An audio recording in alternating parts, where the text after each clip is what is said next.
Bueno, sigamos de bala. Arratsaldean hori, ongi etorri apiriko osoko bilkura, egun berezia da gaur Lariñon, San Francisco Alako, apiriko 28. Eta bueno, gaurko plenoetan 10 minutu dugu, eta hasiera ondo betzegu, ekiko moduan aurreko batzareko altarekin, bale? Orduan ez dakit zerbaiteko zuen gorrentatzeko, aurreko altaren gainean. Bale, bueno, onartu izaten dago gauta, pasatuko ari garen puntura. Aurreko batzarrean erantzun ezin izan ziren galdera eskanien berri emon, eta bueno, pasatuko egoera zein dan galdera bakoitzarena, bale? Bueno, batetik Francisco Rongo, patxo, interbentzio desberdina egin zituen. Batetik aditu zaren, eraikinen garbiketa zerbitzua udaleko publiko egiteko bidera garitasun azterketa eskatzen zaun eta azterketan ikastagonian erarazteko. Bakerieko gobernazio batzordean gaian tasaritu ginen, komentatu genuen zeo prozedura erabiliko genuen txosten hori egiteko, batetik analizi juridikoa gautxora gazon aurreratuta eta dokumentu batena pasatu gazon, eta bestetik adostu zen, bebai ekonomikoki, bebai planteamendu egiteko, zer prozeduraren bidez egingo ziren kalkulok alderatzeko ezta, bi egoera ezberdinak, eta lan horren ginen ados, batzortan, jaurren lantzeko, eta datozen horretan izango txosten hori, eta txosten horretatik egiteko, garaik aldatu hartu ditugu. Bigarrenik ere galdetu zuen, gauzertan zen udal aseguruen bizitazioa, gai hortaz ere bai egin ginen Ameriko gobernazio batzordean, plegu horrek lantzen dituen teknikariak berak azaldu zigun zertan zen prozedura, orain arte egitako lanketa, gero, aseguru desberdina ditugunez eta epe aldetik iramuntze epe desberdina daukatenez, pentsatu behar dela estrategia bat, gutxoarenak joateko sinkronizatzen temporalki, eta hor hori zen, printzipioz, idealen da izango zala, irailerako edo bizitatuta izatea sinkronizatzeko, aseguru guzti hori kontan eratu ginen. Gero komentatu zuen batzuk, zerro bat egin dago gionez, kamien joan etorriaren galdeko galdera bat egin zuen, eta baita ere galdeketan irtendako unari buruzko zertan, eta plenoan bertan komentatu ziren gauza horrek.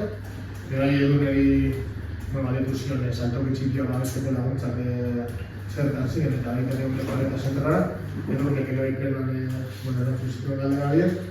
Eta gero batzok eskatu zuen, alokairuko diru laguntza herritar bat teknikariak txosten bat esalira zizion, zelan ezer sartzen horretan aipatzen zituen parametroetan, eta eskatu zuen txosten hori, eta helarazi txosten hori. Integralizabalek ere bai interbentzio batzuk egin zituen, batetik Holandako diseinu hori nabarren 15-25 portalen atzeko inguru hori behitero Holanda. Horrek zer egin izango zuen aparakelekoetan, eta bertan azaldu zen, aparakelekoa zegoela eta berezirik, eta eriko fatxaetako spray araztor eta margoketak eta kentzeko ze baliabide genituen, eta hori gana komentatu zen kontinuan. Baita ere aipatu zen Astorako futbol zelai ondoko aparakalekoen hori ikusita, gurea konpontzeko beharra zegoela. Kasu handa bilbete honetan, biztan da ez dela aktuaziorik egin leku horretan, baina horretan dago determinazioa, horretan urtetan egin moduan hori atontzeko. Beti ere baldintzatuta gaude, gure agentziak ekintzen dituen baldintzen gaitik, horregatik beti gertatzen zaigu berdina, bete egiten ditu, baina harria azkenan mugitu egiten ez, ere urteo gauza denia emango, hori dagoela. Eta bukatzeko, Sarak ere bai, komentatu zuen batetik desfibriladoren gaia, nagusientzeetan eta arte automatiko erditzeko osasun zentroetan, eta horretan akorda eta saldu zen, zerbitzu horreko ermarren gainean, handu dago. Eta gutxi behar, hori izan ziren plenoan galdera eskaritan nago ziren nahi plamenak. Hortaz, hirugarren puntura pasatuko gara. Kasu honetan, ez da urritu dugu izio bezala, izioaren ordenantza fiskala onartzearena, ordan hemen Montaluko basuneko batzor regular, non eskibu azalpena. Behartzen den, ordenantza horretan planteatzen dena aldaketa bat egitea, eta aldaketa horretan gehitzea interes bereziko erakuntzak, obrak diren egiten eta beste, edukie modifikazioa ekonomiko eta abagoztu. Orain arte, emeko praktika marketea bakarrik egin dugu, eta altatzen dira, obrak marketuz. Horren ikutxe bizitze sozialek lotuta, presidenziarena, orduan hori sartzea planteatzen da, horrek ere, Hori bat planteatzen, eta orduan hau bat esateratu, ogasun baturatik, proposamena,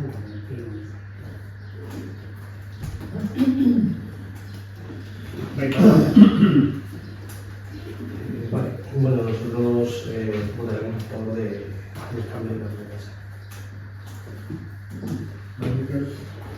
Arrazatu, alde bozkatuko dugu. Horreko legegintzaldian residentziari buruz berba egin izan, hobari honen inguruan, izioko hobari honen inguruan, legegintzaldi honetan ja kasu gehiago dauz bai, eta guk ondo ikusten dugu eta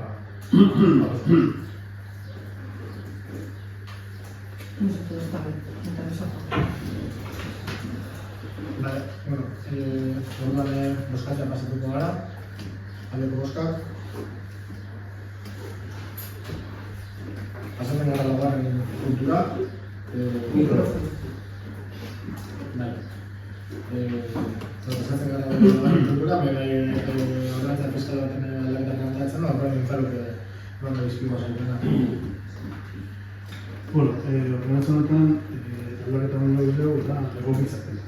Testunak eta ordenak, independentasunideketikoko zera dagoenez, eta testu esazio bat duzu. Horretzen duguna, bildu dokumentazio urbinetik ordezkatzen da, eta ikusten duzu. Horrete dire, ezintasunen zerak portzentaiak, eta zerako bat, eguneratzea, eguneko dira, eta egoetara. Hau bat dute ogasuntzen. Bale, Patxo? Votaremos a favor del cambio.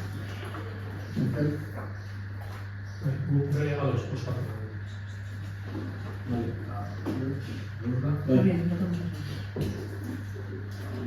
Vale. Bueno, bozkatzea pasatuko gara, aldeko bozka. Vale, bosgarren puntuan, irudikoen presioen onartzea planteatzen da, diga justu txiki batzuk, eta salduko ditu, bale? Kasu honetan bereziki dira uste txikiak, daudego dira, ezin ezigitzeko, eta dira bereziko ditu dauz, ekonomiko aurrerako, komisarrera eta eko ekonomiko eta hori egiten kudeaketa dituen enpresek planteatu da, eta zentzuretan hau bat ezin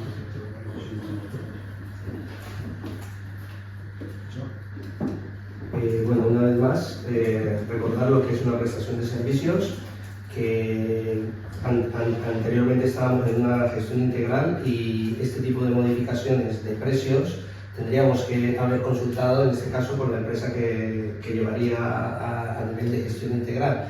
¿Cuál es la facilidad que tenemos ahora? Que simplemente contraerlo a pleno y mientras todos los grupos políticos estemos de acuerdo, cualquier modificación que hagamos dentro de la instalación, sea bien económica o bien de cualquier tipo de arreglo, lo podemos hacer a través siempre de una prestación de servicios. Mientras que por medio de una gestión integral, este tipo de cosas trae mucho más recorrido para poder llevar a este fin. Entonces, por lo tanto, nosotros votaremos a favor del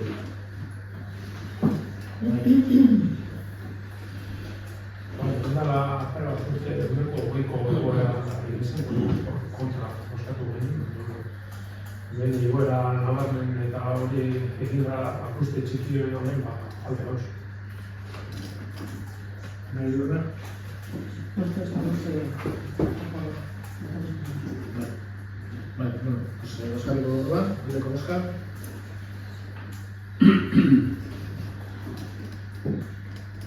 Vale. Pasatzen gara orduan 6. puntura, 7. puntu aldaketa, daukago hemen eskatzeko, enten duke non baita zautena. Bai, hau eta normin jodeko proiektu horreta da, idez egin zen obra batena, horretu gure izan da, uste azteluko egitaren dela, eta egin zen hori eta horretu ez, horren ekitan dira izateko, proiektu horreta egin behar da, eta hori da hori izan da.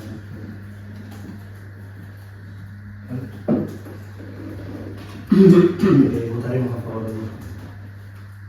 Bai? Alde. A favor. Vale, bueno, enten Oskariko du, aldeko Oskar. Vale. 7. puntuan, hitzarmena, nabarea gehiagotik altari eudalak egolako dion lokalari buruzkoa. Hori hitzarmenean aldaketa txiki bat egitea planteatzen da, disfuntzio bat zuzentzeko, esan dugu dira. Bueno, ez da, azaltzeko, izan da hitzarmenean egon da akats administratibo bat, marketan zan guk lagatzen dugun lokala esango zela 4 eta benetan da 6-8 eta honetara ekartzen dugu aldaketa hori egin izateko, hitzarmena horiek sinatu izateko. Bai, Patxo? Bueno, ya Mónica lo explicó y lo explicó también en comisión, votaremos a favor del cambio del convenio. Bai, puntu honen arira, aurreko hitzarmenean ere kontra bozkatu genuen. Eta kontra bozkatu genuen, gure ustez, ezalako zabaldu tamainoko beste elkarte batzuendako aukera hori ez da. Badakigu persona nagusiak, batez den ofizinekoek lokalak eta txopetan edo behar izan hori dekila. Gure programa elektronien dutun genuen bai lokal horietarako bai persona nagusi eta gaztiendako ere bai altontzea eta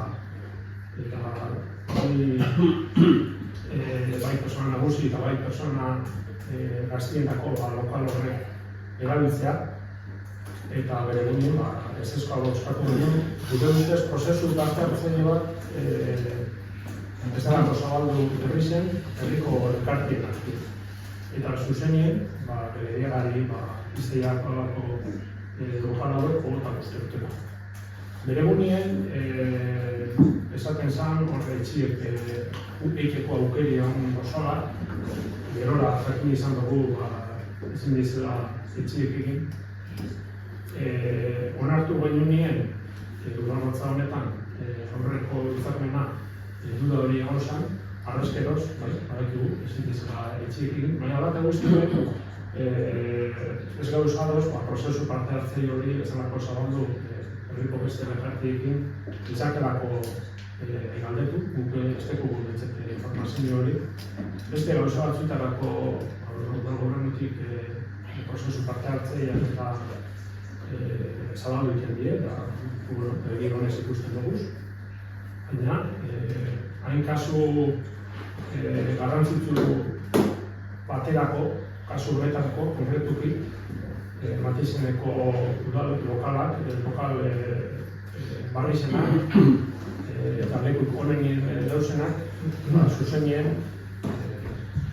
emon egerakitako, horretako strukturako, orduen, arrazoi horregatik, gure bozka ezeztu izan. Bueno, lo que se trae aquí hoy yo creo que es un cambio, justificando que, bueno, pues que los locales, ¿no?, adheridos no son los correctos, sino que eran los de la otra mano. Entonces, bueno, como nuestra parte también la otra vez nos abstuvimos, votamos en contra, pues es lo mismo, es cambiar simplemente la ubicación de unos locales y otros, por lo tanto también estamos en contra de la cesión de esos locales a Gerediaga Elkartean, no ser Gerediaga Elkartean, sino también porque lo que considerábamos nosotros también era que se tenía que haber hecho un estudio, ¿no?, en cuanto a las necesidades de locales que tenemos en el municipio para las asociaciones del municipio también, y hacer una valoración, y por lo tanto también vamos a votar en contra. Vale, bueno, orden de bozka se ha pasado ahora. Aldeko bozka. Aurkako bozka. Vale, pasatzen da 8. puntura. 8. puntuan planteatzen dena da Gerediaga Elkartearen obra udal interesekoa aitortzea eta itioari dagokionez aplikatzea ordenantzako usten duen maximoa hobari bezala. Ez dakit komentar da zuen hobari egiten. Esan duzu, ez da Vale. gero bozkatuko danez, suposatzen dute izan da berdina, kultura atxerroena gontzana. Bai, ez dakit, zer dut pasen gainoatzeko. No, lo único que votaremos a favor. Mikel Kontu batzuk bareko guz esateko gure partetik. Adibidez, aktan, kulturako aktan, uste dugu jarrata bat jaio gaudela, berbera zen, baina esaten dago. En la ordenanza municipal reguladora de impuestos sobre construcciones, instalaciones y obras queda de un 50%. Pero esta semana la Comisión de Hacienda se ha modificado dicha ordenanza y ahora se puede modificar hasta un máximo de 95 euros. No, o sea, en primer colorado también. Euskaraz carreras, bisetan dago, no uste, primer colorado tomamos, izan zen. Vale, guk hemen... Hori agertzen bada barkatu, ze da uneko... Hori da, gero beste batetik, esaten argi geratzen da, Gerediaga Elkarteak, ez dakit, zergaitik, batzorde politiko batek erabaki garraben berak egiten duzen obrak, interes kulturalekoak direzen, edo ez? Ezako argi geratzen hori, zergaitik batzorde politiko baten hori erabakitzen da. Suposatzen dugu gauza teknikoa dela, inoik. Eta aplikatu behar daiako Gerediagari euneko 95 aplikatu ikeatu eta listo. Baina kasu bat ginen, adibidez, egongo ziren, azaldu da, albertzen dugu, danok argi ikutuko. Edozein txoko, edozein elkarte, abadinean, obrak egin bere egoitzetan, aukera bardina edukuko leuke, ez da? Gure ustez, euneko 95 obari moduen hartuko leuke. Pribatua bada, pribatu da, duen ezberdin da, hau leku publiko bat, eta bere egingo da bezen inbertsioa badakizue zein da. Eta bebai dakizue, Gerediaga Elkarteak zenolako ingo zenbaino betazan. Bai, noski, noski, errespetu zeregin, eta ez da gehiago egitzen dugu jakitea gara direla, zenaz. A ber, bada erabaki politikoa, baina udalean egiten dire milaka gauza bezala, zen azkenan zuek hartzen dituzu erabaki politikoa, hartu izan dituzu gozaitenean, orain zuek, eta hor teknikaiok bideratzen ditugu horiek teknikoki zuzen, baina oinarrizko erabakia ia guztietan da politikoa. Kasu honetan, ikustezak ez honez geratzi dizu egun txostenean, legeak argi esaten du, azkenean da plenoak erabakitzen du kutsu hori ematen dion edo ez, obrari, proiektuari, azken finean, obra interes publiko, udal intereseko izan daiteke, beti ere obra hori egiten bada, udal intereseko zerbait egiteko. Kasu honetan, da bakarrik nire iritzia, ikusita plenoa, zergaitik lagatu zion lokala, koherenteena da, hilo beretik jotea, azkenan, txosten horretan azalduta daukazuenez, lagatu daitezke lokal horiek elkarte edo, bueno, pertsona zehatz batzuei, bueno, zehatz ez edo, ezaugarri batzuek dituztenei, eta horiek dira udal intereseko proiektuak egitea. Udal interesa da kontzeptu politikoa. Nik uste dagoela ere azalduta txosten horretan nola udal interesa, Gauzete Joarren azaldu zuen, udal interesa ez dela aldundiak ematen duen interes publikoko ziurtagile bat moduan. Hori da gauza bat, eta udal interesa zuek erabakitzen duzuela zer den udal interesa. Naiz eta hori horrela izan, ni beti saiatzen naiz, juridikoki edatzen dana, eta orduan jarri nizuen txosten horretan, nire ustez, zeuden argudio juridikoak interes publiko hori justifikatzeko. Eta, argi dago, zaharroko zuen azalduta. Gero, testu inguru horrekin zuek adostea baietz, ezetz, da erabaki politikoa. Osa guztiak moduan, teknikari horretzen dizugu, hauek dira mugak, hauek dira bideak, hemen, zuek erabaki. Hau da, kasu horietako bat, orduan, zuen kontura gaitzen da, gainera, arau foralak argi izaten du, plenoak erabakiko.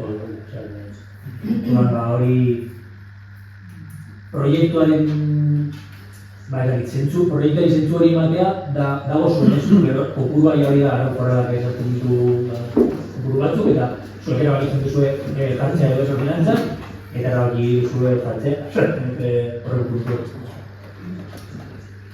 Eskerrik asko. Gertatu dut hau, beste batzuetan gertatu duen, ekilibeko eztabaida. Hau azalduta, zuen kontu. Eskerrik asko. Horrein arte, ni izan hartuko alako kasurik, bestea, duda hori izan. Batzuan, azken dut zen eta gatorra azken dut. Egin horrekin dut desde el año que podríamos llegar a compartir que el convenio firmado con Gerediaga Elkartea recoge alguna racionalidad cultural y social. Ahí se recoge la apertura del espacio de la veranía, actividades de interés público, colaboración con centros educativos. Creemos que el proyecto puede encajar con una consideración social. Sin embargo, nuestra posición no se centra en el proyecto, sino en la decisión de aplicar el 95% de bonificación a la obra tras la modificación de la ordenanza. Consideramos que no se ha justificado de forma suficientemente precisa porque se aplica el porcentaje máximo y no otro inferior dentro del margen que puede permitir la norma. Nos falta un criterio más objetivo y homogéneo que determine cuándo proceder a una modificación, sea al 50, sea al 80, sea al 95, ya que la declaración de interés municipal por sí sola no debería implicar automáticamente la aplicación al máximo. Además, en este caso concreto, ya existe un apoyo municipal previo mediante la cesión del espacio, por lo que entendemos que debería valorarse el conjunto de la ayuda pública para garantizar la proporcionalidad y la equidad con otros proyectos del municipio. Por todo ello, sin cuestionar el interés del proyecto, que nosotros nos consideramos suficientemente motivada la aplicación del 95% del litio de este expediente y nos vamos a abstener igual que hicimos en la comisión.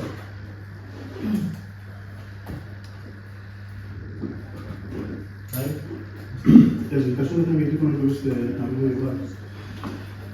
Eta epatu goguz, baduzela beste bi ekimen bebai, horako interesa haukin gobien. Eta beste hori da, haiko eriko etxezizta publikoa gobien. Bat, erreperazioneko ikilutu egin gomen eta beste eusko jorraretzak egin gomen. Eta zentzuretan, eraikin horien aktibo patrimonioa, kasu batean izan dut eta beste izan dut eusko jorraretzak.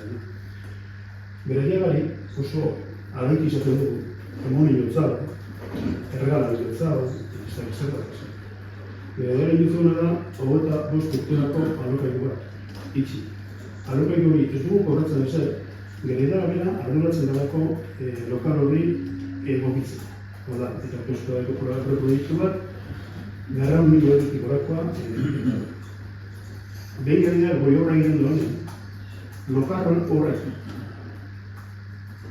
irabazten duena da, lokal horren aktiboa horrentza egiten dago, eta hori udaren patrimonioa da.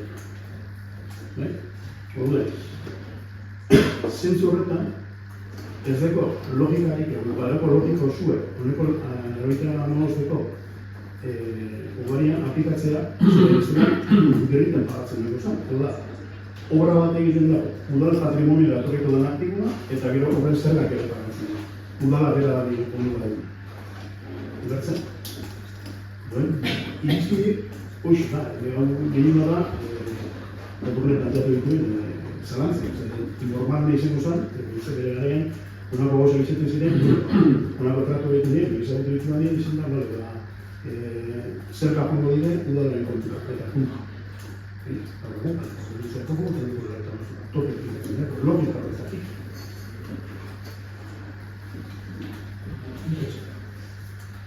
Apunte etxo bat, residentziaren inguruan. Kontutan edukin behar dugu, residentziaren kasuan, hitzarmena sinatu zuenean Aldundiarekin, topea, hau da, bakatzerako Aldundiari, topea dagoela 500.000 eurotan. Impuestoa, izioarena, 800.000 euro. Eta gaiako Aldundiari ordentzea udalari, bakatzerako dara, 500.000 euro. Gainontzeko 200.000 euroa, udaletxeako diru sarreran duen sartuko zen. Apunte hori ez dira.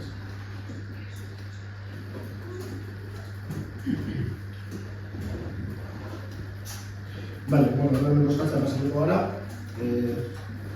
Aldeko bozka. Abstentzio bat.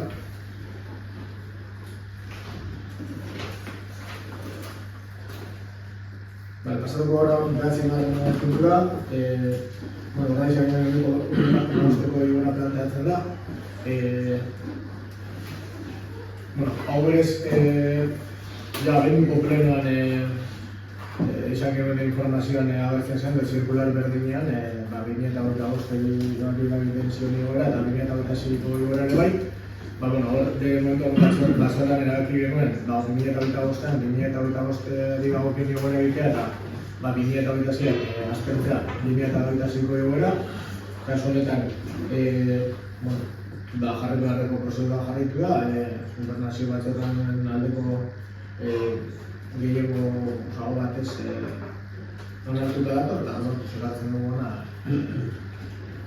garitzeko hori. Votaremos a favor.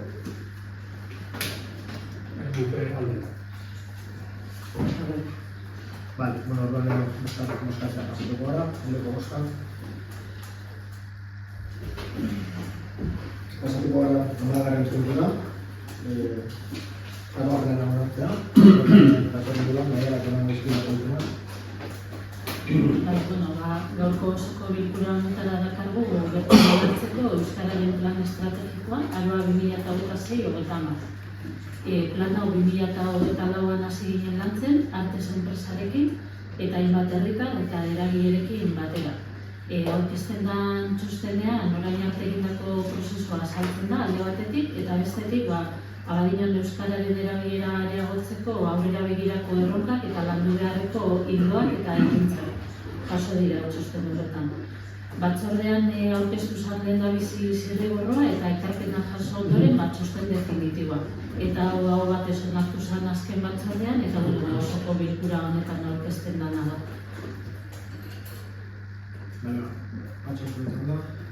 Vale, bien, como comentaba Nayara, bueno, en comisión hemos trabajado y lo vemos positivo, por lo tanto votaremos a favor.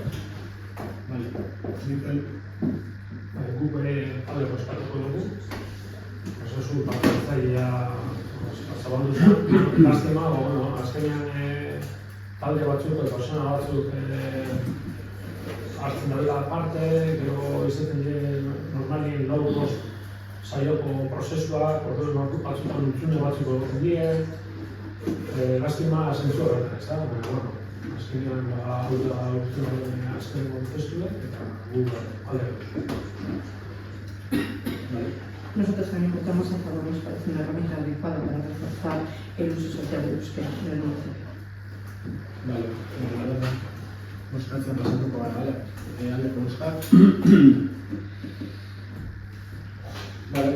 Hamaikagarren puntuan, planteatzen duguna da, lokalak etxebizitza bihurtzeko ordenantzaren aldaketa, kasu batean Legebiltzar Batzordearen aluberen ordenantza bat da, eta Jose Luisek ondo ditu azalpena el mikrofono. Vale.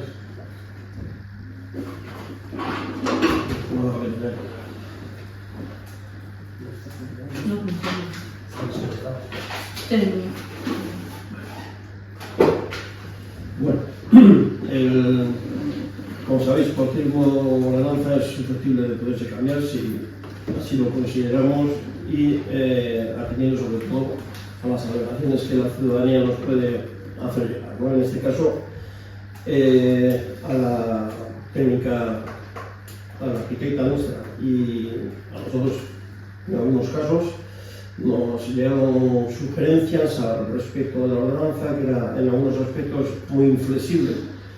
Y bueno, atendiendo a esas alegaciones y al criterio técnico, propusimos cambiar algunos aspectos tales que en la documentación que se ha hecho llegar y en la comisión de urbanismo lo hablamos, pero bueno, hago un repaso rápido, no voy a acordar de todos, pero en algunos casos tenemos una modificación sobre la salida de humos, una modificación sobre el acceso al piso nuevo, que sí por el portal de los vecinos, que sea un portal único, la orientación del propio portal que se quiere hacer. Nosotros teníamos eso regulado, pero era una regulación que en el tiempo nos hemos dado cuenta que a través de las alegaciones que se han hecho, que tenemos que ser menos inflexibles y un poco más flexibles. Con el tema concretamente de la salida de humos, teníamos contemplado que no literalmente, pero en ningún caso se iba a permitir una salida de humos que no fuera al techo, al tejado, y en este caso lo que se ha matizado, se ha puntualizado es que la salida de humos puede ser en cualquier caso, de cualquier forma, si la regulación, si la ley lo permite en ese momento. Con lo cual no deja de ser más flexible, porque si hay un cambio en la ley, iría en contra de la ordenanza que tenemos establecida actualmente. Entonces, por eso ese matiz es importante, porque ya nuestra ordenanza, de hecho, digamos que se adhiere a la legislación vigente en cada momento. Y esos son los cambios que proponemos a esta ordenanza. Bien, como bien comentó José Luis, bueno, se ha tratado en comisión y bueno, para no ser repetitivo lo ha explicado muy bien. A partir de la oficina técnica, por una serie de alegaciones que han entrado, vemos que la ordenanza habría que modificarle para así facilitar a todas las personas de nuestro municipio que pudieran hacer esas pequeñas modificaciones, siempre bajo el criterio técnico y jurídico que este ayuntamiento, como siempre, hemos intentado llevar. Entonces, por lo tanto, votaremos a favor del cambio de la ordenanza. Gure udaltaldetik puntu hau gure programan egon dio. Legegintzaldian zehar, egon gara horreganin egon gara, puntu nahi gainez. Una hilabete batzuk dira, ordenantza onartu zen, gure aldeko boska eman genuen, eta lehen, Jose Luisek esan den moduan, aldaketa batzuk sartuko dutuguz, orain dela hilabete batzuk onartutako ordenantza horretik, zabaltzeko ez da, hainbat kasu dauz, lokal horrek etxebizitza moduen egingo dizenak. Espero dugu urroko hilabeteetan jada lizentzizak eta emoti ez da, eta asumure gainera, ordenantzarena. Eta, bueno, hori bai, aurrera begire igual kasu gehiago agertuko dire bai, ordenantza honek jasotzen ez dauzena, orduen, nik uste izan behar dugu flexibileak, beste kasu barrizek bai sartu ezkero, aztertzeko eta ala dutio, aurrera begira ordenantza prestaketa batzuk egin behar badiez, erresteko lokal horrek etxebizitza bihurtzeko, nik uste flexibilitate horrekin kokatu behar dugu. Azaldutako argudizioarekin, gure udaltaldetik baizko aldeko oskatuko gara. Vale, kasu honetan gratzen dut indikatzeko parte bat horretan, orduan EH Bilduren planteamientoa partekatu dozuekin. Eta, bueno, batetik apur bat enkuadratu ez da, zer erantzuten batzen ordenantza, azken finean, legegintzaldi honetan esfortzu berezia egiten ari gara etxebizitzaren alorrean, udala berak lehen urteko iraian egindako inkestan argi eta garbi agertu zen, bazenan herritarren kezka nagusia etxebizitzaren zela, hortaz horrek eskatzen du, instituzioei lanketa sakon bat egin behar dugula, errealitate horri aurre egiteko, eta, bai izan behar dugu, gaur bertan izan dugula, abainoko etxebizitza plana lantzen ari garen honetan, diagnosiaren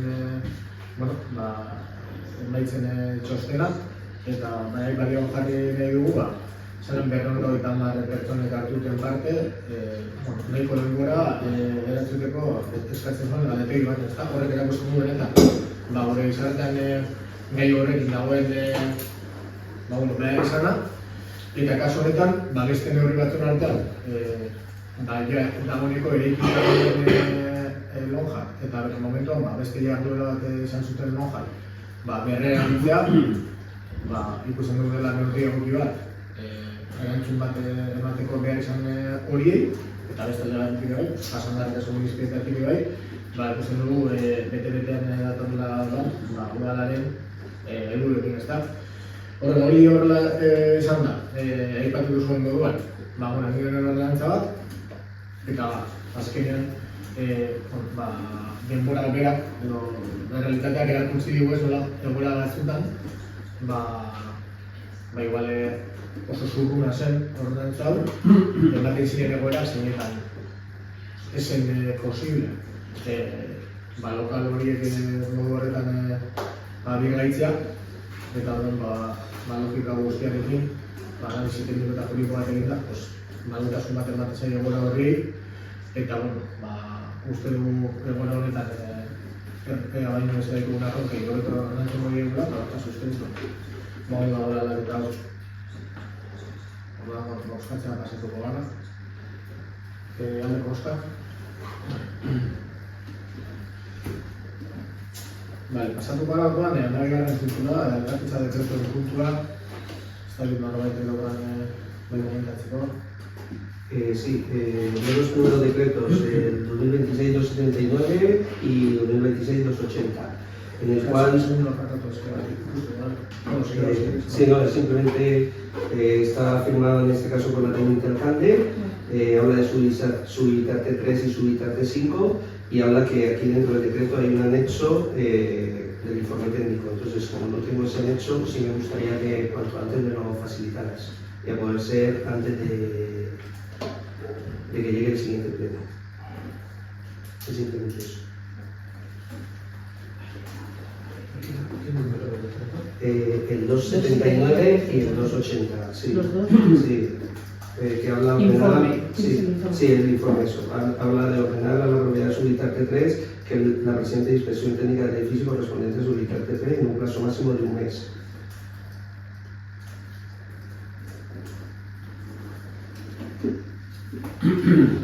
Simplemente eso. Estamos hablando de unas viviendas, estamos hablando de un edificio que no pensábamos que estaba pasando la IT y no estaba pasando la IT. Entonces, al respecto del último bloque donde estaba la batería que se va a tirar en breve, las viviendas iniciales de ese mismo bloque pues están en las mismas circunstancias y sin embargo no hemos sido, digamos, tan exigentes con ellos en principio. ¿Por qué? Porque las fechas de la construcción que consta o que costaban eran de que no tenían todavía 50 años para volverles a pasar a IT. Evidentemente los que estamos aquí en Matina desde que teníamos el biberón, sabemos que los edificios tenían mucho más que 50 años. Entonces se ha reclamado a las instituciones que nos pasen el dato real de la antigüedad. Ya sabemos que tienen más de 50 años. Entonces ahora se les ha requerido se les ha requerido que pasen la IT, porque seguramente estarán en las mismas condiciones que Zubitarte 13. José, solamente una pregunta. Es que, claro, lo pido porque es que sí me extraña que en un decreto en uno se le da un plazo de un año y al otro se le da un plazo de un mes. Entonces quiero saber si es el informe acarrea eso o tiene ese contexto. O sea, este por lo menos, el de Zubitarte 3, se le está dando un plazo de un solo mes y al otro se le está dando un plazo hasta diciembre del 2026. Entonces, más que nada por eso es que depende de la antigüedad que tengan, pero no sé ¿de por qué qué tiene esa antigüedad? No, diferencia. sí, por eso, si no lo sabes, por eso necesito ver. No miro, pero sí. Igual sartu. Pensaren arrela, inolako eztabaidarik ekiditeko eta horrelako sartu gertuak. Dekretuek motivazioa behar dute, horrela da. Dagoan honetan, gehienetan egiten dugu txosten teknikoak, dago bioteknikaiak egiten du txostena, eta dekretuan fijatzen da, ikusirik eta kitzein txosten tekniko, hori bazten gara patxaren galdera normala da. Guk jakinarazten ditugunen dekretu horiek beti doaz txostenarekin, baina dekretua bera askotan ez dara bat txostena hor nik ere dut sinatuta, baina ziur, erabaki hori izan da, irizpide tekniko batetik abiatuta, bertuta itorren edo baren irizpide ara zari gabe, biak izango duzu. Sí, no, sino que la duda mía era simplemente por el tema de que a uno se le da un plazo de un mes y al otro se le da un plazo de un año prácticamente, o sea, de fin de año. ¿Estás seguro? Sí, eso no lo pongo en duda. Sí, correcto. No, se te permite ha explicado bien. Dekretu nizungo beste zer gertatzen. Pasatuko gara cuando iba puntura, banderas que hay puntura, orduan pasatu izan da.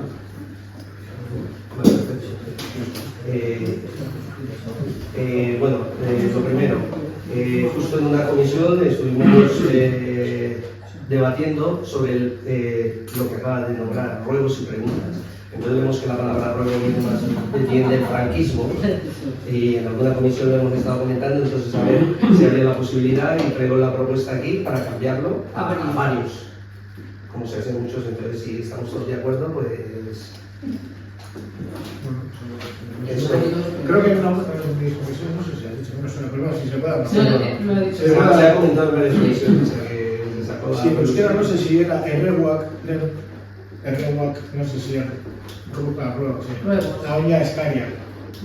Preguntas y peticiones o solicitudes y preguntas. Dice que Vale. Bueno, lo siguiente, como bien sabemos, todos hemos estado muchos años a la expectativa de la obra de URA y siempre lo hemos comentado y tal. Lo que sí siempre pido es cautela cada vez que se da cierta información, porque eso puede causar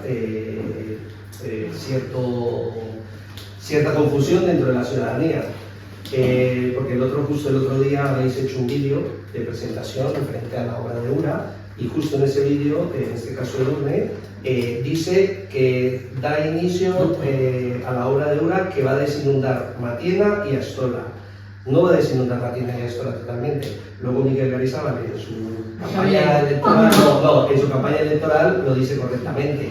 Da comienzo a las obras de URA que va a reducir la inundabilidad de esto. Entonces, sí pido cautela en este caso de URNE en ese sentido, con ese tipo de palabras, porque claro, en la calle me han dicho, oye, ¿es verdad que se va a desinundar ya toda Matiena con esa obra? Digo, no, todavía faltan 2 o 3 fases. Afortunadamente, tenemos medios de comunicación, se saca de aquí una nota de prensa, entonces simplemente, pues eso, tener en cuenta, porque estás trabajando al 100%, entonces quiero que no tengas esos errores. Vale.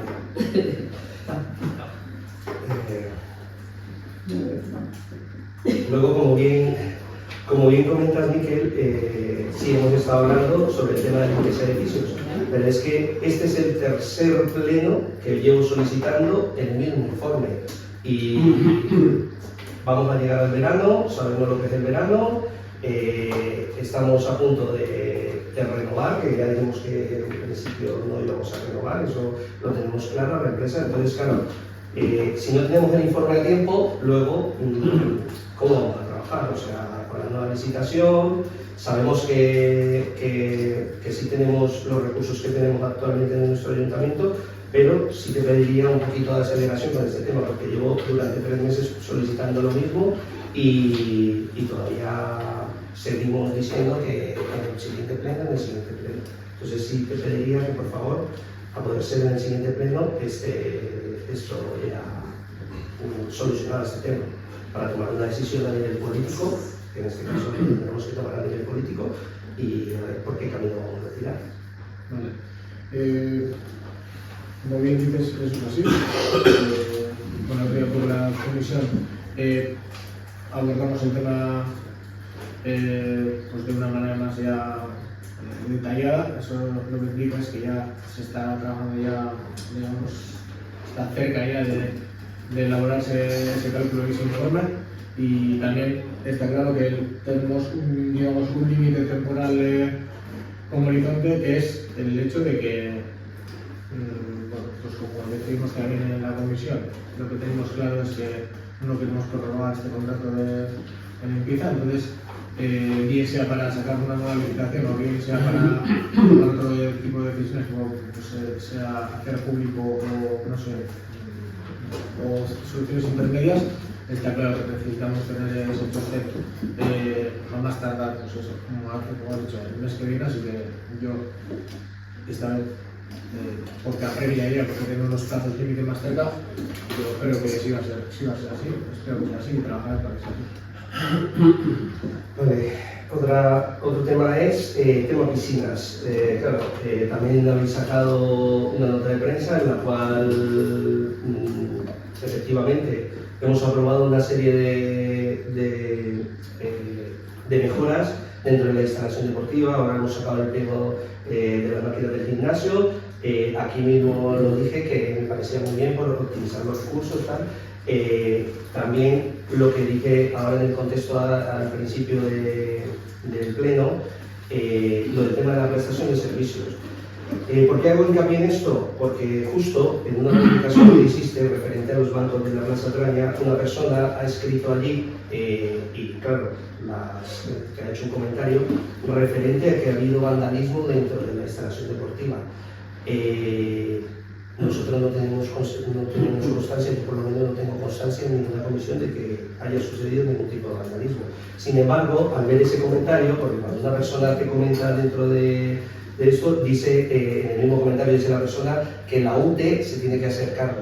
En este caso la UTE no, en este caso el ayuntamiento, ya que hemos invertido en un campo de fútbol que hemos estado todos de acuerdo, ya que hemos invertido en una maquinaria que hemos estado todos de acuerdo, sí te pido por favor que cuando haya un tipo de robo, porque no ha sido una sola vez, porque he estado preguntando y me dicen que han entrado varias veces a la instalación y simplemente es por el estado actual de las puertas del polideportivo. O sea, vamos a hacer una serie de inversiones y si esas cosas no nos las comunica, no podemos nosotros hacer nuestras aportaciones pertinentes para ello. ¿Cómo me tengo que dar cuenta? Cuando tú haces una publicación y alguien pone, y entonces claro, me pongo alerta y tengo que hacer hasta investigador a veces. O sea, en tiempo libre. ¿Por qué? Porque no me has dado esa información. Entonces sí te pido por favor que la próxima vez pases la información y cuanto antes tengamos la solución referente en la instalación deportiva, porque ya hemos hecho bastantes inversiones allí y yo creo que poner unas cámaras o poner las puertas en condiciones, yo creo que tendríamos que hacer el esfuerzo como ayuntamiento y hacer ello. Es lo que me hago pensar. Nacho, por lo que yo sé, en ese tema vamos a reparar la puerta y se está haciendo un estudio, o ya está hecho el estudio, para colocar sensores de movimiento en el perímetro de toda la nube. Y creo que te tenía que haber comentado Rafa, arriba, nada marcha. Fijo. Vale, bueno, sí, pues lo dices, tener en cuenta que bueno, pues hay que, cuando se tengan esas situaciones, pues habrá que comunicar. Y luego,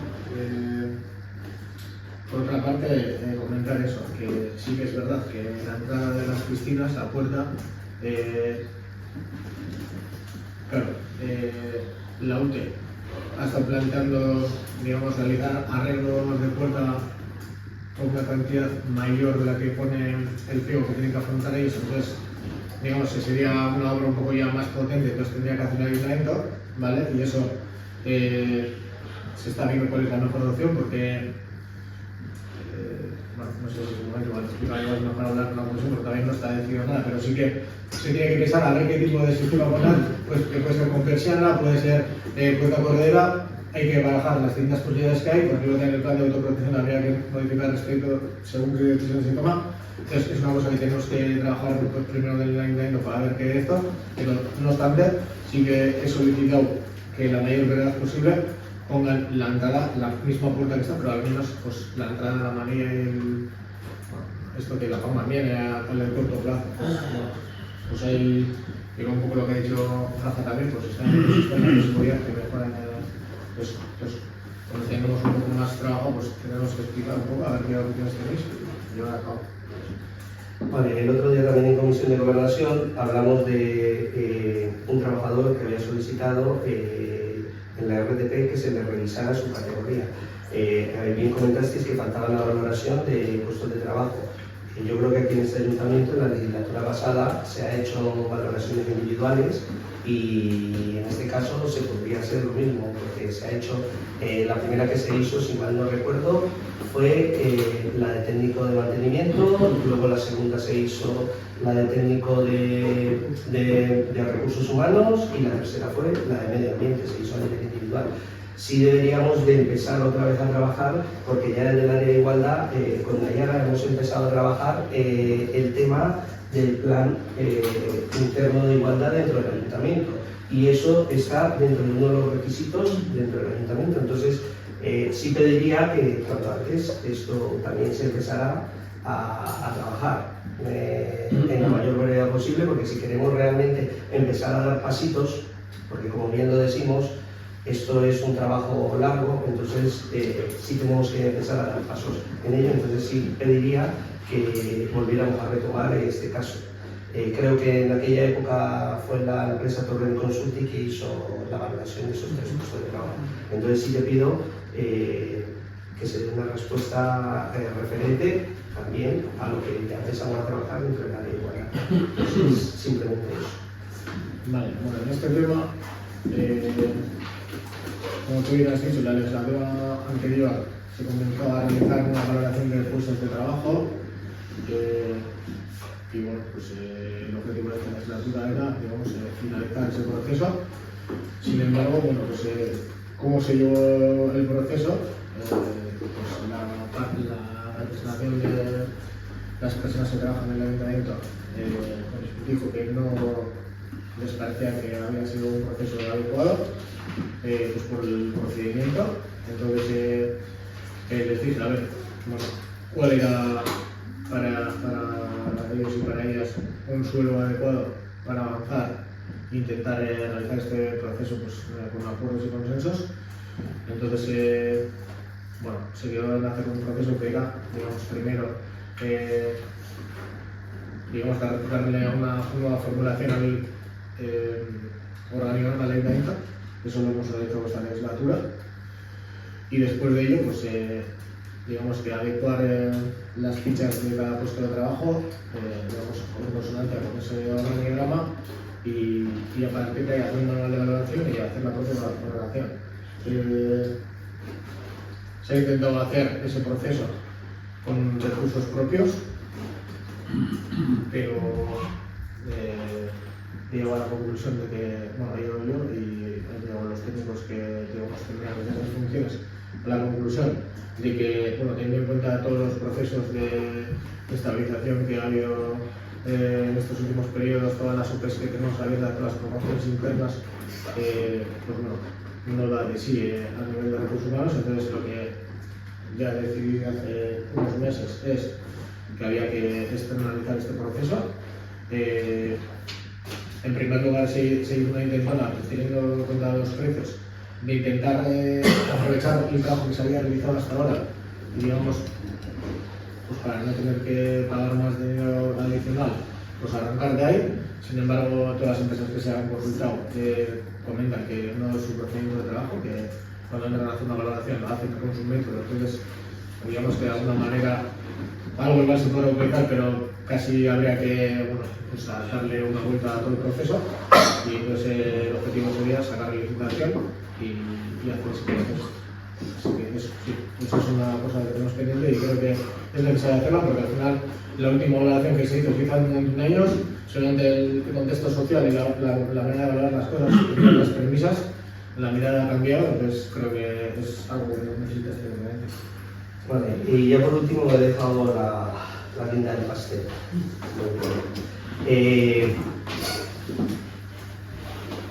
Vengo durante 2 plenos solicitando una respuesta sobre una instancia que ha hecho en este caso una chica, sobre la ayuda al alquiler. ¿Veis esos cuadros, Miquel, no? Que tenemos aquí. Yo no estoy pintado como esos cuadros aquí. Hoy la respuesta... No, escúchame. Hoy la respuesta que me has dado es como si estuviera yo pintado ahí en la pared. Te lo digo por qué motivo. Porque esta respuesta es la misma, vuelvo y te repito, que tu compañera Aider en este caso, cuando se hizo, se dio la justificación por qué a unos sí, a otros no se les había dado la ayuda. Esto mismo nos lo ha mostrado tu compañera Aider. Nos lo mostró el día 26 de noviembre de 2025. Está aquí la fecha marcada. Esto fue lo que me mandó hoy, en este caso, la técnica a la que tú le has dicho que... No te envío lo que le he dicho. Yo le he dicho que te envíe la notificación personalizada en el que indica a esa persona el porqué de esa persona, no mucho está en genérico.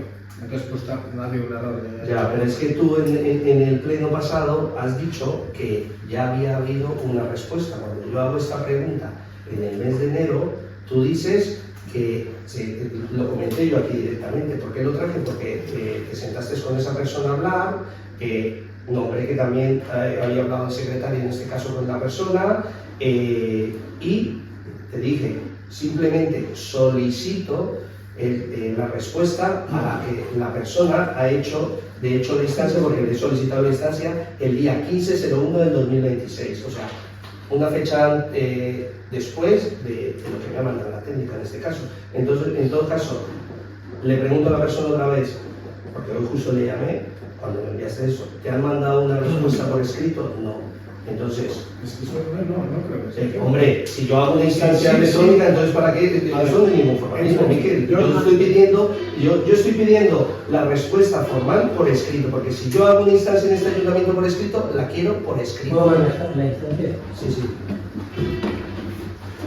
Si yo quiero una esa, y es más, lo solicité en el pleno pasado, ¿por qué? Porque vamos a comenzar a trabajar con Aider las bases para ello.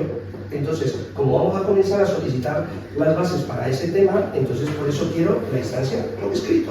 Porque si no, por esa regla de 3, pues le contestamos a la gente en la calle tranquilamente. Porque yo creo que Edurne, cuando le llegue una instancia, dice a su técnica que conteste. José Luis, cuando te llegue una instancia a nivel técnico de arquitecto o de aparejador, contesta. O sea, lo mismo, o sea, eso de que por boca no, porque si no le decimos a la gente no, vean del técnico y que el técnico te conteste. Es más, en las instancias de urbanismo, sobre todo, cuando hay una negativa, se le dice siempre a la persona, porque como tiene unos plazos burocráticos, se le dice a la persona, oye, va a salir denegada, en los próximos días se te dará eso. Eso es lo que te dice. ¿Por qué? Porque tiene que tener una constancia de ello, para poder hacer un requerimiento después de ello.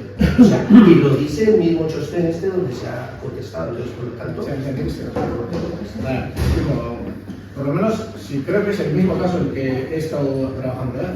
Entonces, el cronograma un poco, para que no haya para que no haya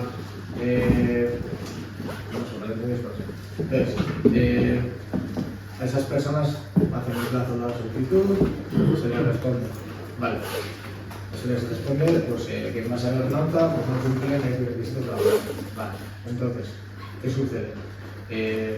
Pues me llaman, un poquito de problema, no sé lo que han hablado yo, pero bueno, me llamaron, oye, Miguel, te voy a analizar este tema y tal. Bueno, pues analizamos, le llamé al secretario en esa propia reunión. Bueno, quedamos que íbamos a analizar la serie de condiciones que habíamos puesto. Vale. Después de analizarlo, volvimos a hablar. ¿No les pareció? Viendo un poco las tesis que ellos decían, a ver si podría tener encaje. Bueno, sin entrar en tantos detalles porque estamos aquí en el bueno. Vale. ¿no les pareció suficiente la respuesta o no estamos de acuerdo en hacer otra interpretación? Y hace, no sé si hace 2 semanas quedamos otra vez, se habló otra vez. En esa reunión ellos llevaron su documento. A técnicos les explicó el porqué. Y luego la propia documentación que había entregado ellos, claro, es que si la documentación pone esto, entonces calcula esto, Y bueno, más o menos entendieron que en este caso pues ya igual la vía para esta petición, pues bueno, tenían que igual ya, ¿vale? Sí que pedían que se tenga en cuenta para cuando se aborde la ordenanza un poco esa situación de ellos, y creo que eso sí hay que llevar a la comisión un poco de hablarlo, ¿vale? Pero el documento es el que en su momento la técnica le respondió, pues diciendo el porqué, y ese es el documento que hay, y ese es el documento que he dicho a Laura que te envíe, ¿no? El trabajo en ese sentido ha sido eso. Entonces no sé si tú en el pleno pasado has dicho y has contestado de que ya se había contestado la respuesta, o sea, está ahí lo digo, o sea, sí, si pero este repite, claro, pues esa es la simplemente porque hoy yo dije, a ver si es que me estoy equivocando yo o estoy soñando o qué. O sea, es que a mí lo que me molesta es que yo te he solicitado hace un mes y justo hoy, justo antes del pleno, me mandas la respuesta. O sea, cuando aquí decimos que normalmente por 8 horas, si lo quieres hacer así, pues bueno, que no tenga capacidad de acción o reacción, pues bueno, pues eso, por eso te digo que no estoy como estos cuadros que están aquí. Entonces, eso es lo Vale, a ver, bueno, hartu dut erabaki duela gara bat pleno, hasi naizela gauzak azaltzen teknikoki eta gero horretaz aparte eztabaidatu nahi duzuena. Vale. Komentatu duzun eskaria, daukat hemen, ikusten ari naiz, eta da iradokisun bat ordenantza bat aldatzeko. Vale. Pertsona honek egin zuen eskaria, ez dut uste hau plenorako gai batenik, baina bueno, ateratzen bada, defendatuko dut juridikoki egin den edo gozuten izapidea. Ez dut aipatu ez dut ezer izenik esango, ezer inolako gorari. Bera ari da esaten, nire partetik, nahizuela igual eraino emotea txostena, nik aldituko dut, hemen dagoena. Gero, hori aldituta eta zehaztuta, eztabaidatu nahi duzuela, hori ez nahi zartzen, hau da zuen. Vale. Hemen, bere momentuan, pertsona batek, berdin dit nor, egin zuen eskari bat diru laguntza horretarako. Vale. Eskari hori erantzun zen EPEan. Erantzun zen motivazioarekin eta erantzun zen zergaitik uste zen zirela betetzen irizpideak. Vale. Erantzun horretan, jakinarazi zen ebazpena eta jakinarazi zen ebazpen horren jakinarazpena legeak esaten dituen ezaugarriak beteta. Horietan adierazten da non egin daiteke erabaki hori. Guztietan egiten dugun moduan. Vale. Zergatik egiten da hori? Ulertzen delako, biztanleek ez dutelako jakin behar, nik jakidan moduan, horiek, moduak, lekuak, hori guztia. Eta horregatik legak behartzen gaitu, hori esatera. Eta hori ipatzen da, daukazu EPE hau eragiteko, eta beste EPE hau eragiteko Bilbon, auzitegietan nahi izan ez gero, bale. Ezen egin, bale. Hori ez bada egin, juridikoki amaitu da. Orokorrean amaitu da. Irekitzeko hori, eta beste mobidas komplikatu eta ez dut ezagutu hemen. Amaitu da, bale. Hori horrela, eskatu ziren itzordu batzuk. Itzorduak, mikerekin, eta niego naiz horretan, ustut birritan edo irutan. Azaldu dut dana. Azaldu dugu zehatz mehatz. Ez naiz inoiz zaltu hainbeste horrelako espediente batean. Nik ustut argitu dela dena, superabili geratu dela. Eta horrela jartzen ari naiz, baina horretan ni pertsonalki sartu izelako eta Vale. Eta eskari honetan, eta irakurtzen ari naiz orain, ez dauka harreman zuzena espediente horrekin. Pertsona horrek ikusita eman dizkiogun azalpenak, ez dagoela, ez du esan nahi ez dagoela azalpen horien alde, baizik eta uste duela azalpen horien ikusita, araua aldatu behar dela, eta pertsona honek bere eskubidea erabiltzen du proposatzeko aldaketa bat, eta superondo. Lehen azaldu dana, hau da erabaki politikoa. Ez dago erantzun teknikorik honi, egin du iradokizun bat, ondo edo txarto, zuen teoria zuen kontua da, eta zuek politikoki aztertu beharko duzue prioridade bizuna, eta pentsatu ea, ordenantza aldatu desaldatu, adibidez, gaur, egin duzuen moduan, lokalak, etxe bizitzak eutzeko ordenantzarekin. Ja ez da, baina, esan egot, nire partetik argi utzi nahi dut udalak, eta udalaren baita sartzen ditut pertsona guztiak, zuzen jokatu dugula. Gero ja, politikoki, erantzuna esantuta, zuen kontu da. Horrez nahi sartzen, baina argitzea, hemen eskatu dena, eta udalaren partetik eman diren erantzuna, guztion partetik, bai Mikel, bai teknikario, hau da udala, eta bueno, hau, hemen iradokisun bat daukazu, horian, batzordean landu, eta plenora errantzenak eta zuen kontura, baina hori, argi da.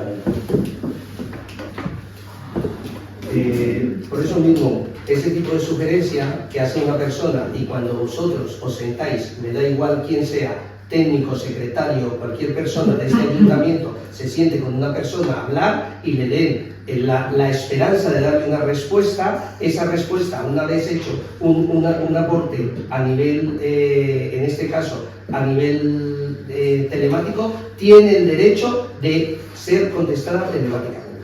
O sea, y eso ya es una decisión política. Y como decisión política, porque si no, Miquel, tú no te sientas con la persona y no le das la esperanza, le dices, oye, te voy a contestar a tu sugerencia. Llámalo sugerencia, llámalo alegación. Igual es una cosa que yo estoy entendiendo mal. Te digo en serio. O sea, yo simplemente, la petición que es que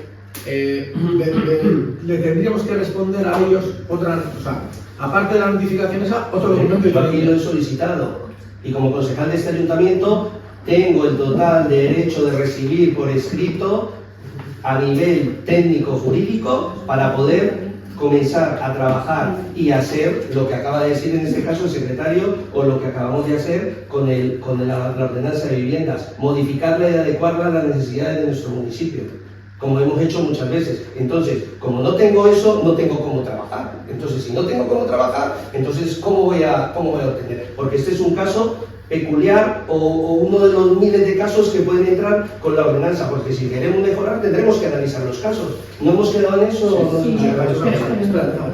Ya está, simplemente es eso. Yo creo que yo he entendido mal una cosa y igual viene de ahí. El tema es, yo pensaba que la solicitud era más bien de haber con esas personas le intento que les ha respondido. No había entendido que era que las sugerencias que hacen, a ver cuáles son y cómo trabajar.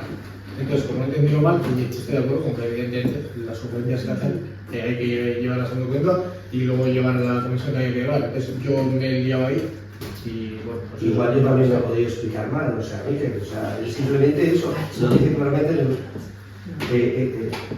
Igual me he podido yo también expresar mal, pero yo lo que pedí en el pleno pasado era, y lo dije claramente, para empezar a trabajar en la Comisión de Juventud. Vale, yo había entendido que son sugerencias que no la ciudadanía para trabajar una ordenanza. Exactamente. Vale, pues está claro, vale. Vale, eso sí, también evidentemente hay que llevar. Vale, ¿me llamo? No, ya está. Vale, Miquel. Badeko guzoen bat gauza, udal taldetik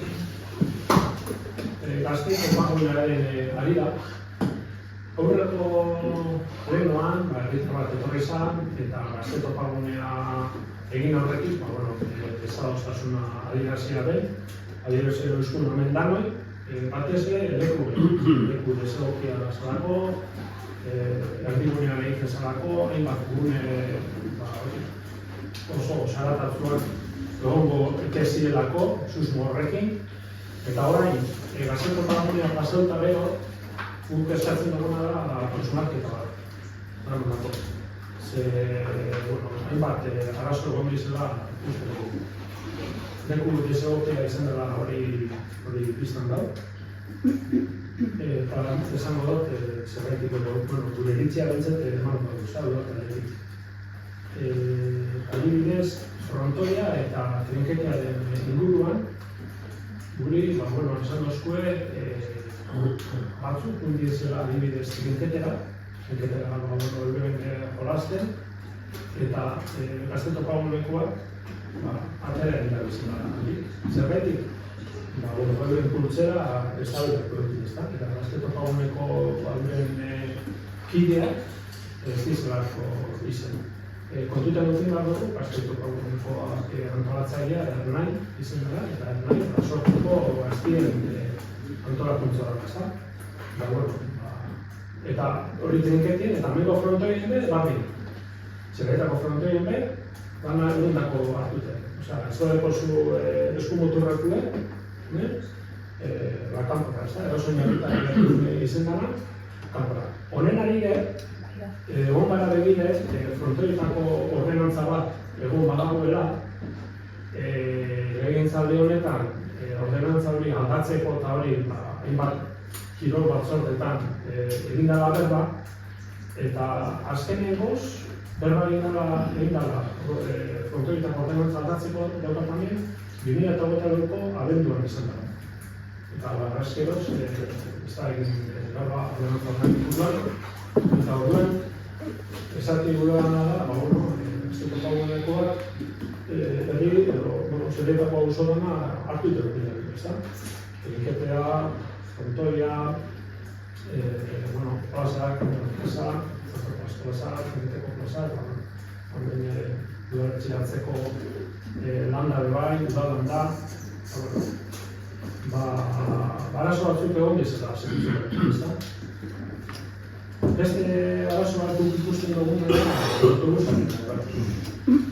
autobusa egon ziniten, bat izan zerretara koldantzarela moduen, eta konsulta hori egin jakun WhatsApp bidez, eta gure erantzuna izan zen, ez dugu ikusten autobus zerbitzu hori ikintzea, ikusite ekintza partikular bat eta pribau bat eta eta hala eta guzti be, autobus hori ikin izan, ez dakigu zer funtzioa dabe, eta ez dakigu norko ordeinuko dabe. Eskatzen duguna da, baztertzea, juridikoki, toketa irakon udalari, diru publiko bidez, zerbitzu hori ordaintzea, edo ez. Eta gero,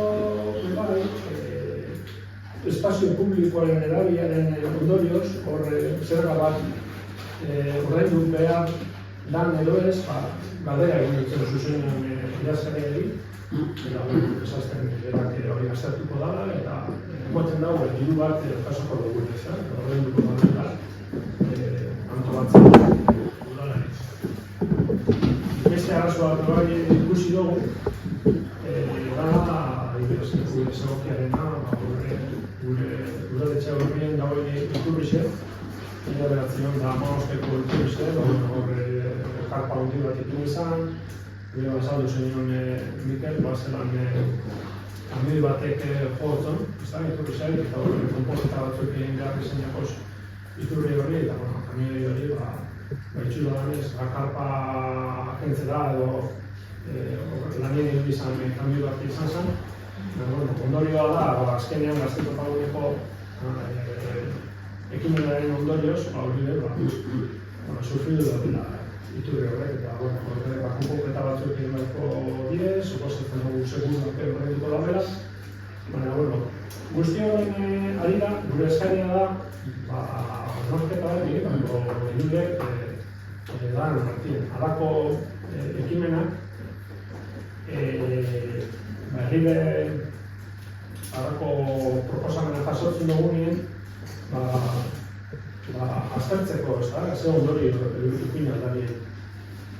Lekoren ari da, aurreko plenoan izan zen, teknikoki, gauza batzutako, teknikoki erabakitzen dira gauza, baina beste gauza batzutako, politikoki erabakitzen dira gauza. Segun zer konvenidan, ez da, ematen dago. Eta horrean, guztiaren ari esati gure dugun edokupioetatik, bai keja jaso dugu zela, eta bai, esati dugu dela, frontoietako ordenantza hori berri ikusten dugun eta onartzen dugun dauden artien, eta edo autobusaren mantzarela horri, nortekoen lugar dauen, edo zelan justifiketan dan, horreiketa hori udalak egin behar dago. hori izango zen gure konsumarketa puntu horretan. Gauza, zumendatu gotaz Gazteko Pagunaren arira. Gazteko Pagunaren antolaketa horretik Gazteko Paguneko antolatzaileak esto ziren amaineko udalitzera eta gobernazio batzorretan beraien burua aurkeztu zuten eta Gazteko Pagunaren egitasmoa azaldu zuten eta bertan aipatu zen helburuak eta lan egiteko modua eta orokorrean plantamendu hori gehioen ikusi zen hasiera batean. Hilabete desberdinetan zehar joan dira banatzen gauzak, Abainoko udal teknikariekin koordinatu izan dira eta antolakuntza lanak egin izan dituzte eta Gazteko Pagunea egin ziren artean. Hemen, Gazteko Paguna bera ospatzen hasi aurretik, zuzen oso moduan, etorri zen bizilagun bat, gaur bai etorri da beste bizilagun batzuk eta horietako batekin hainbat altan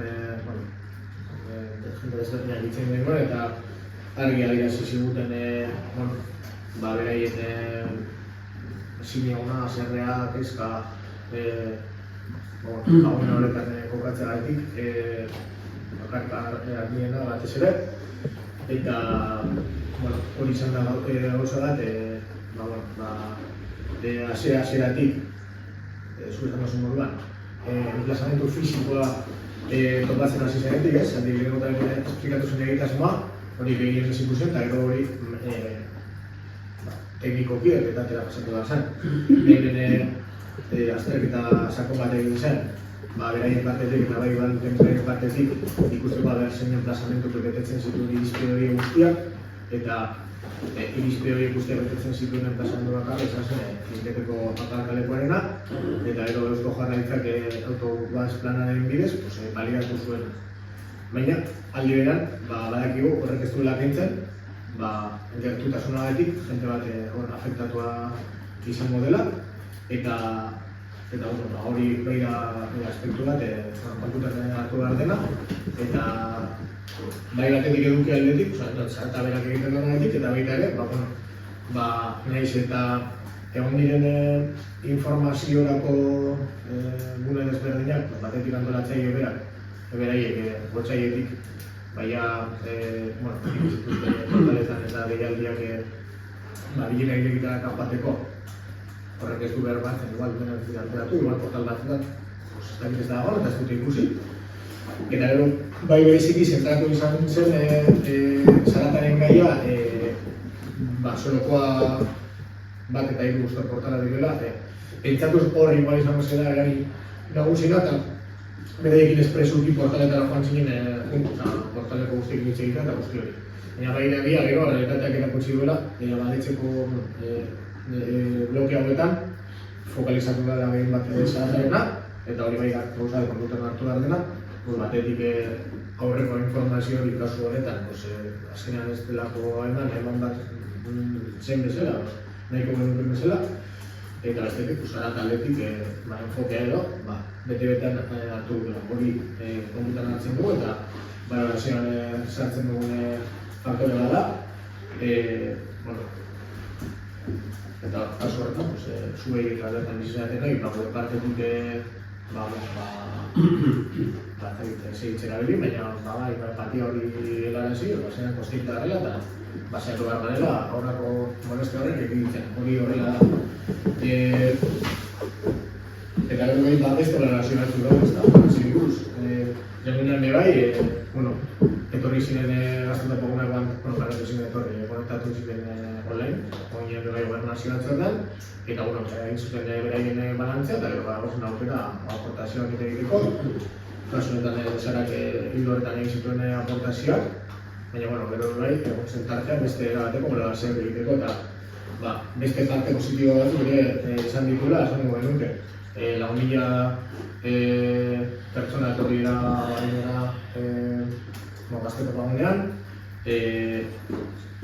berez giroa zen nahi dute ez da intzidentziarik egon, lau mila pertsona egoteko leku baten ez da inolako borrokarik, erasorik, apurketa ditunan jaso, hori ez da izaten ohikoena, eta hori gauza positiboa da.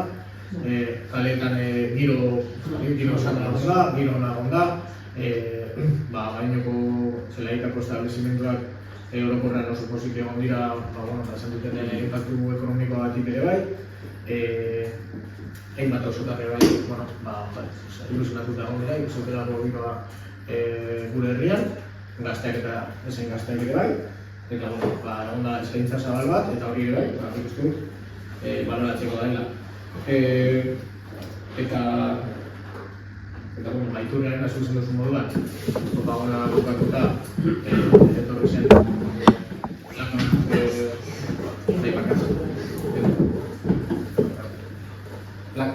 plakia karpatak eduta zegoen, plaka jasotzera etorri ziren, eta edozein gauzetan gertatzen den zela, edozein kamia datorrela, edozein suministroa edo, momentu baten, golpe bat eman zion Iturriari, parte eman zuen udaletxean, seguru onkortein eta egin barko dute, udalak ditu zion horretan aditua den, preparazioetan aditua den pertsonagatik, eta ikusten oso moden, badago lekuan ondo kokatuta.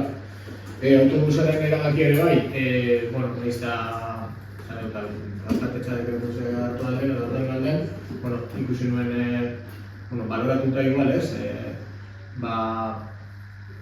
jente asko etorriko zela, eta apur bat, igual horretik ez dakizu zehazkizma jende etorriko zen, baina zaharriak eta saluta zeuden duen eta horre ikusi diteken kopuru importante bat etorriko zela, eta beste edozein ekintzatan, beste edozein herritan, bardina elkate pribatu batek edo publiko batek edo udala aurrera gatolatzen badu ikusten denean, herrian trafiko gehigarri bat egongo dela, denez ez dagoela aparkatzeko aukerarik, eta nahi duzula zure herria, azken binean horreka bat topatu ez, herria jenta dator, herrian horrek aktibo bat sortzen du, baina aldi beran ez dugu bez nahi herria hankaz gora egoterik, eta bezkoetan uste dugu dela herriarentzako zerbitzu bat dugu horren lotzeko.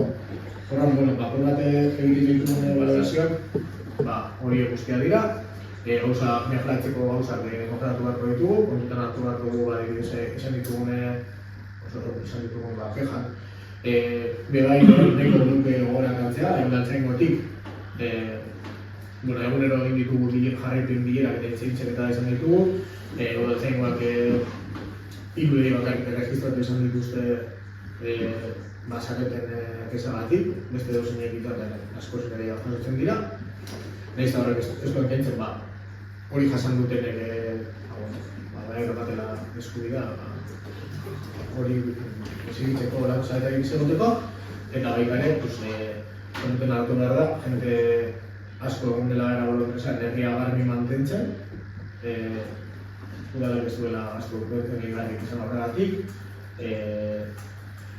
herria garbi, mugikortasun aldetik edo bai egon dira bolotresak trafiko guztiak diratzen, udaltzaingoak zoriondu ditu antolakuntzako kideak egindako lanagatik, horren nik uste dute horrek direla, alemunan montatzordean komentatu genituen lor guztiak, mejoratu beharko ditugu eta hartu beharreko erabakiak etortu zuen begira, dan hartu beharko ditugu eta urrengo baten ekartzen mozue berriro, beste leku batera eruan. Ez ipin hemen. Mercedes hori komentatu plenoa amaitzerakoa, bale? Bai. Plenoa amaitzen denean, dokaz eskubidea kontatzeko ez da lehenengoa. Eta haiek egongo direntzut, bale? Ederto, konforme. Ez dut jakin, ez dut horri ez da jakin parkatu.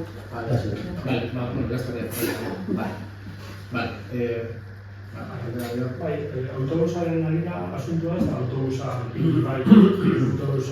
ez ipinik. Asuntua norko horretzen dabe. Eta zelan hartzen dago baki hori autobus ipitzeko. Hori da guk egitasunak eskatzen duzela. Azkenean autobusa udalak horretuko dago, Espainetu ez. Autobusa udalak bera kontratatu zuen, udalak kontratatu. Ja, ikusiko, zer da. Vale, eskerrik asko. Aurrera. Beste puntu batera. Urako obrak ez zelatan, urako faseko lanak hasi diez, eta gero, geratzen dire, beste bi fase. Eta hemen, legegintzaldi planean, onartutako legegintzaldi planean, ipintzen da urako obran ari da, fase biak, 2005-2026 hasteko plana egin zinuela, 2024 urtean, hau hartu zuenean. Eta gure batera, ez dakit ezin horretika, bigarren faseko urakoak ezinan dauz, edo sosetan hasi daudala, ze goratu behar dugu, udalak, obra horrek egiteko, granotaren, lurren bizkabetza eskurte zinuan dira horrek. Eta horren egon egiten da. Asunto da, aldetzea da, sosetan hasi bada udala, bizkabetza egin, edo ez. Legegintzaldi agenda dago zanean, izan zen 2024 urtean. Bueno, gero zegoen aurre ikusten batzuk. Gero, errealitateak erakutsi digu, kasu honetan uraren kasuan, biztakoa da. Negoziaketak egon behar izan direla, aurreko hitzarmenetik egoera berri bat izan dugulako, eta horretik eta egon da zuzendaria aldaketa bat ere bai, eta horretik garri dugu da hitzarmen bat berri ikustera, eta hitzarmen berri bat negoziatzera. Por cierto, aipatu dugun moduan, eta hainbat lortan aipatu dugun moduan, ekonomikoki udalentzako gutxienez €1.000.000 hobea dena. Orduan, hori gauzatu genuen 2025ko udaberrian, hortaz, argi eta garbi erakusten da ez, hasierako planteamendu temporal horretatik, zelako atxerakena dagoen, 2006 urtean gaude eta orain dela egun batzuk hasi dira lan horiek, urtebetez luzatuko dira, orduan momentu honetan bigarren faseari buruz ez da zer zehaztu. Gehiago esango dut, bigarren fasea zein izango den ere, oraindik ere ez dugu zehaztu gurarekin, zatik bi aukera daude, beraien partetik bigarrena edo hirugarrena, bietako edozein ordenan egitea egitzeko egin zaia, orduan, gaude temporalki, esan dizuen, plazo hori izan, orduan, momentu honetan bigarren faseari buruz ez da zer zehaztu. Danok argitzeko, azkenean, aurreko legegintzaldian hitzarmena sinatu zuen, marko generala, hiru faseak hartzen zituena, eta bakoitzien, udalak zein urak, zein ordaindu beharraren esatea. Onartzen zen, zure udalak aldetik gara beste batzuk egin zen, orain noi gogoraztera, eskola bostatu zen, eta hitzarmen marko horrek aurreko legegintzaldian onartu zenak, zehazten eban fase bakoitzeko hitzarmen bat sinatu behar. Horra bakoitzeko hitzarmen bat sinatu behar. Gero zuek egin zuena da, aurreko hitzarmen horrek marketa abena jarraitu dena, eta fase batera hasteko hitzarmen espezifiko bat sinatu duen. Eta hor, milioi bateko horretena gala eta ez dala, ez duzue milioi milioa demostra hori, eta ez duzue demostratuko, ezin dozulako. Beste aldaketik, pero hau urarekin guk berretan sintonia bardina dauz.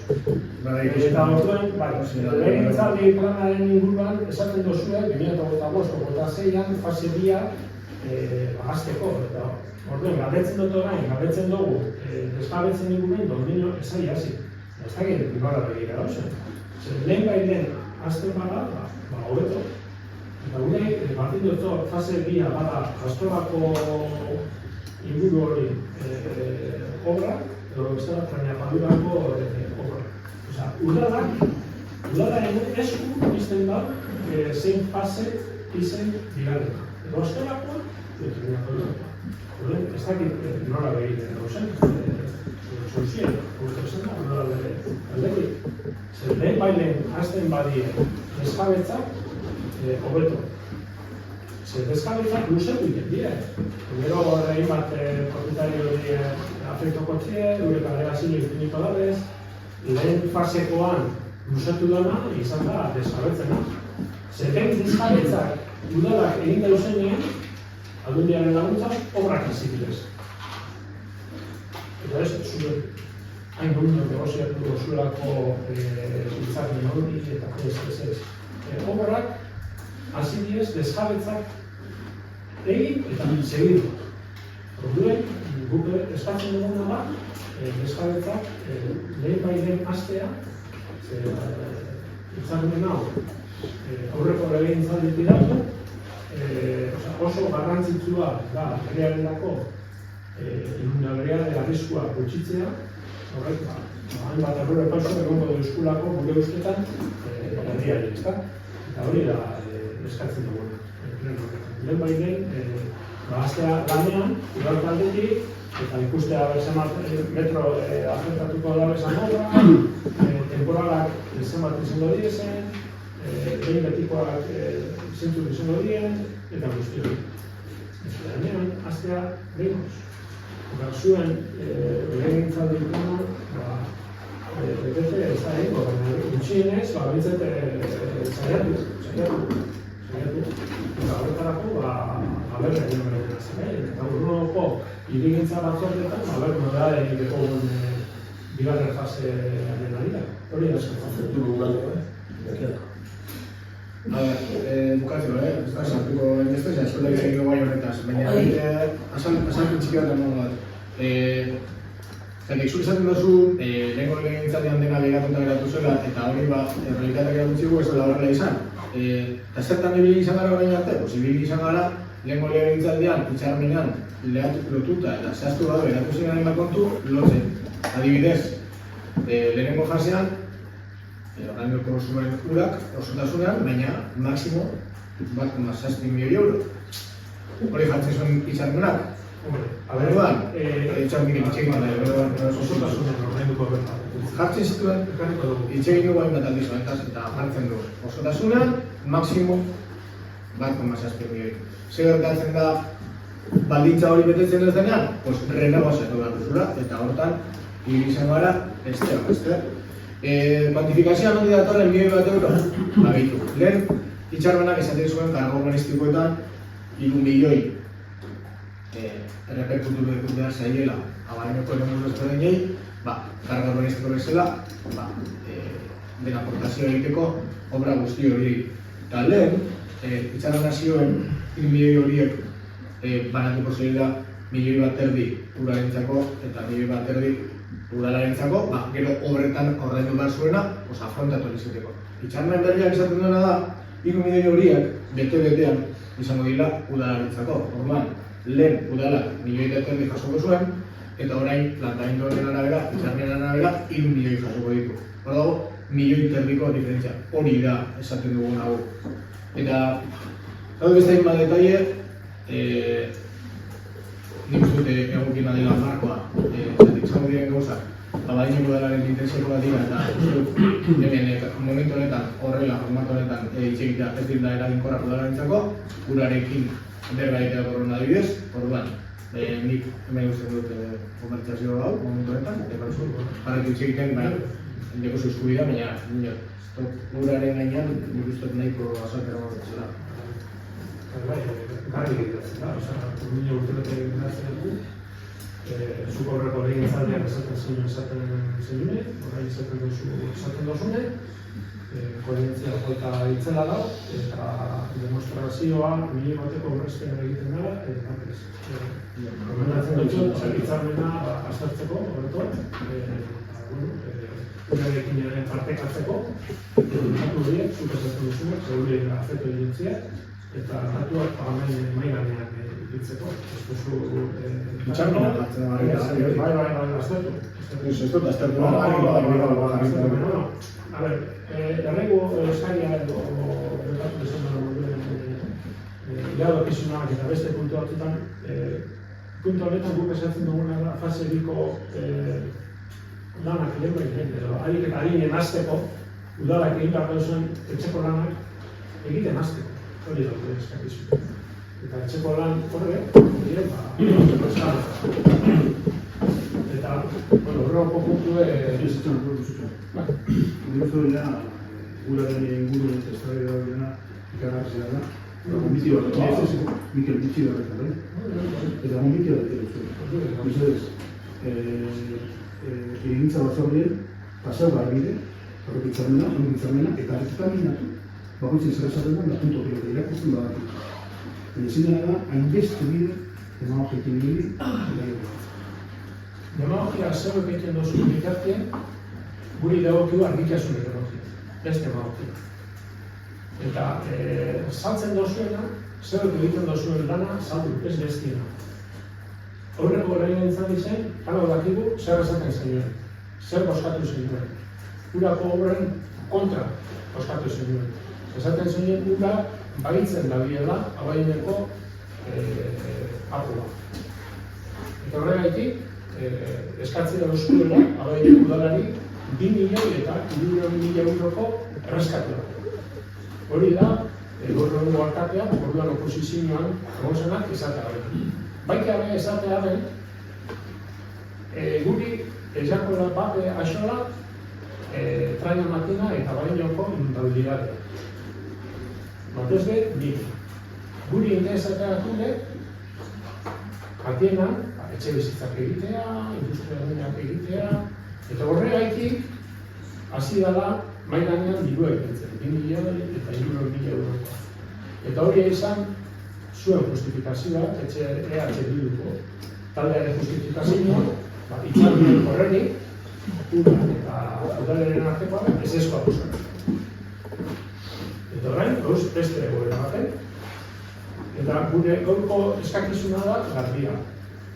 Lehen bai den, bigarren faseko obrak aurrera eramateko, udalak, batez udal taldeak, etxeko lanak egiten hastean. Zeria legintzaldenetan, 3. urtie lasten emango dozku. Eta zuen, legintzaldi planean ipintzen dozu 2025-2026an, bigarren faseko lanak, hasteko horrekuspina egiten zenuen. Ez di ez hasiko? Dino, ez jabetzak hasi ez bat egin dudala, hori esatzen duen, hastea. Ez bat hastea, barreko dira egituko da, egiek horrela paseko die, urtiek horrela paseko die, eta uste dugu, barantzitzu dela, obra honek aurrera. Hori da. Esto no es punto de punto, Sara que no tengo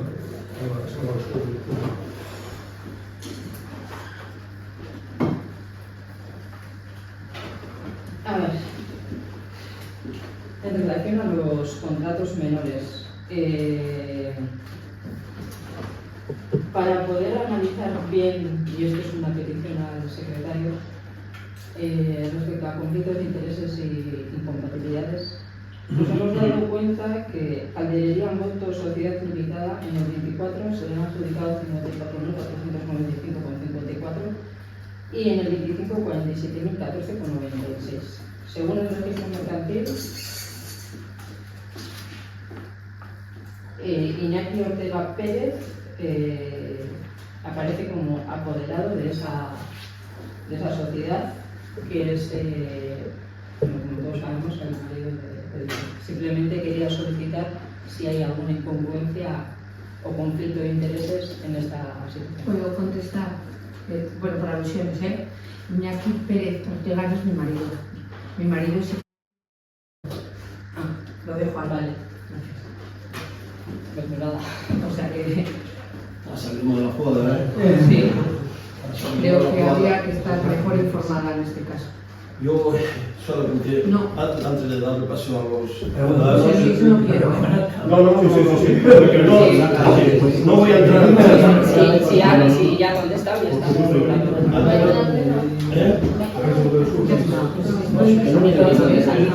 Y cada vez No voy a aguantar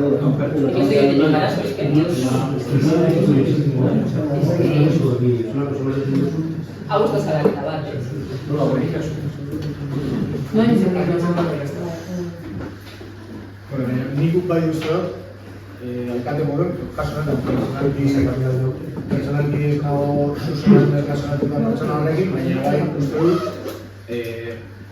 kasu honetan Nabaineko udalari, bai teknikariei, eta bai udal gobernuko kideei saiatu izan dela ipintzen esan egun sospeita bat, nolako jarduera ez da duzelako eskontasunekoa egiten ahiteko garen, eta nik uste bai dela nahiko larria, eta behintzat eskatzen dut, eta horreko batan Mikelek beste gauza afeta baten ere bai, hildo horretako beste interbentzio bat egin zuen, eta nik eskatzen dut, lehenengo bai kontrasteak egitea eta gero ja ikusten baduzue zakit benetan ja santzua daukana, hor ulertzen dut, baina baina nik azterketa bat egin dut, kontratu gena, horiena, esan bat dut guzti, indara bere gizuen, ni bakarrik galdera bat egin dut.